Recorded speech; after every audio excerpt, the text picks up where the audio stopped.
नमस्कार स्टूडेंट्स, आज हम कक्षा 9 में व्याकरण विभाग से हम आज दूसरे टॉपिक की चर्चा करेंगे। पहले टॉपिक में हमने संज्ञा के बारे में समझाया था और आज हम सर्वनाम के बारे में जानकारी पाएंगे। संज्ञा में हमने बात कही कि किसी भी वस्तु, व्यक्ति, पदार्थ आदि के नाम को क्या कहते हैं? संज्ञा कहते हैं। तो अब हम संज्ञा से ऊपर एक स्टेप जाएंगे कि संज्ञा के स्थान पर, संज्ञा के स्थान पर हम जिस शब्द का प्रयोग करते हैं उसे क्या कहते हैं? सर्वनाम कहते हैं। कि हम सरल भाषा में बात बताए कहे तो सर्वनामों यानी संज्ञा के बदले जो शब्द आते हैं, संज्ञा के बदले जो शब्द आते हैं उसे हम सर्वनाम कहते हैं। जैसे कि मैं, हम, तुम, तुम्हारा, उसका, उसकी, वे, ये, यहाँ, वहाँ, फिर हमारा आदि इत्यादि। यानी यह जो शब्द है वह संज्ञा के स्थान पर प्रयुक्त होते हैं। जैसे कि मैं बात बताऊं कि राकेश खाना खा रहा है, राकेश पानी पी रहा है, राकेश सो रहा है। अब ध्यान दीजिए, यह तीनों वाक्यों में एक ही शब्द आता है, राकेश राकेश राकेश। तो यह जो राकेश शब्द पहले जो वाक्य में राकेश खाना खा रहा है तो यह उचित है, पर राकेश यह कर रहा है, राकेश ये कर रहा है, इससे वाक्य की सुंदरता नष्ट हो जाती है। हमारे जो वाक्य है उसकी सुंदरता क्या हो जाती है? नष्ट हो जाती है।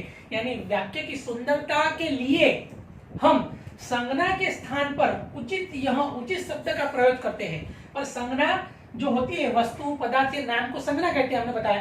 पर वहां नाम या वस्तु के स्थान पर हम इस शब्द का प्रयोग करते हैं। मैं, हम, तुम, तुम्हारा।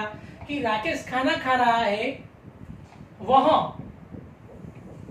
पानी पी रहा है, उसका गांव नजदीक है। तो यह राकेश के लिए उसका वह शब्द प्रयोग हुआ है। जैसे कि हम बार बार संज्ञा का जो उपयोग करें तो वाक्य की सुंदरता नष्ट हो जाती है, इसलिए हमें सर्वनाम का उपयोग करना पड़ता है। जैसे कि अब उदाहरण आपको देता हूं एक यहाँ कि सीता कल गांव जा रही है।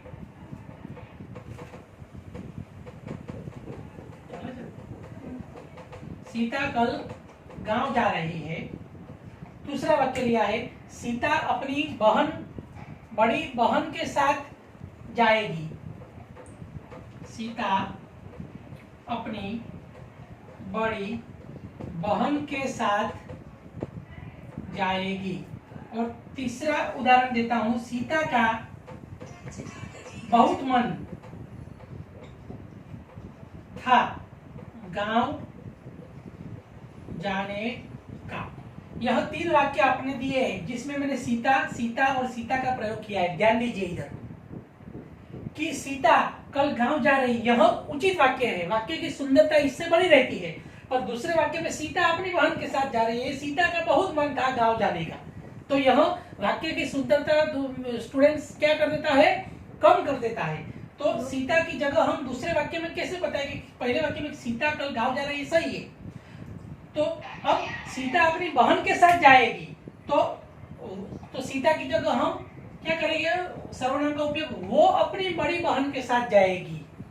और तीसरी में बात करें कि उसका बहुत मन था वहां जाने को। तो यहाँ गांव भी शब्द दो बार था, तो गांव की जगह उचित सर्वनाम दूसरा दिया है वह, के सीता कल गांव जा रही है,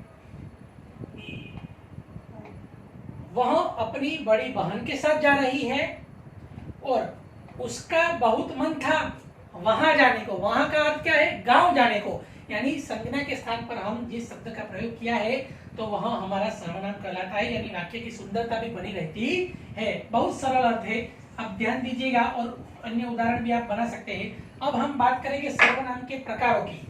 पर आप और तू हिंदी में आप आदर के लिए प्रयोग शब्द हुआ है। आप जो शब्द है दोस्तों वहां आदर के लिए प्रयोग होता है और तू अनादर के लिए। तू कैसा है, तू कैसी है, ऐसा हम नहीं कह सकते। आप कैसे हैं, आप कैसी है, ऐसा हम आपके जो शब्द प्रयोग करते हैं वह क्या सूचता है, आदर का प्रयोग इस तरह होता है। आप से आदर का प्रयोग होता है और जो तू है वो अनादर के लिए प्रयोग। हम अब सर्वनाम के प्रकारों की बात बताएंगे। सर्वनाम के प्रकार, तो सर्वनाम के प्रकार 5 है दोस्तों। पहला जो सर्वनाम है उसका नाम है व्यक्तिवाचक, यानी उसको पुरुषवाचक सर्वनाम भी कह सकते हैं। व्यक्तिवाचक में 3 प्रकार दिए हैं, एक प्रथम पुरुष, द्वितीय पुरुष और तृतीय पुरुष। यानी प्रथम पुरुष, द्वितीय पुरुष और तृतीय पुरुष। तो उसमें प्रथम पुरुष को उत्तम पुरुष भी कहते हैं, द्वितीय पुरुष को